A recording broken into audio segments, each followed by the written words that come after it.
तर नमस्कार मित्रांनो, जसं की आपण मागच्या व्हिडिओमध्ये बघितलं, की डी गुकेश हे विश्वातील सर्वात तरुण वर्ल्ड चेस चॅम्पियन ठरले आहेत आणि त्यांना जसा मागच्या व्हिडिओमध्ये आपलं राहिलं होतं बोलणं, की त्यांना 11 कोटी हे बक्षीस त्यांना मिळालंय आणि जेव्हापासून लोकांना कळलंय, की 11 कोटी बक्षीस भेटणार आहे डी गुकेश यांना, जे विजेते झाल्यावर वर्ल्ड चेस चॅम्पियनशिप जिंकल्यावर त्यांना भेटणार आहे. तर यावर त्यांना 4.67 कोटी पेक्षा जास्त त्यांना टॅक्स भरावा लागणार आहे भारतामध्ये आणि यावरूनच काही नेटकरी मजेशीरपणे सरकारला अभिनंदन देत आहेत, की 4 पॉइंट म्हणजे जवळ-जवळ 5 कोटी एवढे बक्षीस जिंकल्याबद्दल सरकारचे फार अभिनंदन. असे मजेशीरपणे सरकारला अभिनंदन देत आहेत. तुम्हाला काही कमेंट किंवा काही पोस्ट तुम्हाला स्क्रीनवर दिसत असतील. तर बाकी आपल्या भारतीय टॅक्स सिस्टमवर तुमचं काय मत आहे कमेंटमध्ये नक्की कळवा. आजच्या व्हिडिओमध्ये एवढंच. व्हिडिओ आवडला तर लाईक करा, शेअर करा आणि हो, हा व्हिडिओ कोणत्या पक्षाच्या सपोर्टरना पाठवायचा आहे हे तुमचं व्यक्तिगत मत आहे.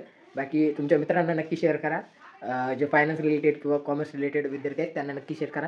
व्हिडिओ आवडला तर लाईक करा आणि चॅनलला नक्की सबस्क्राईब करा आणि जेणेकरून तुम्हाला व्हिडिओचं जेव्हाही आपण अपलोड करू ते व्हिडिओ सर्वात पहिले तुमच्यापर्यंत येतील. तर बस आजच्या व्हिडिओमध्ये एवढंच. धन्यवाद. जय हिंद, जय महाराष्ट्र.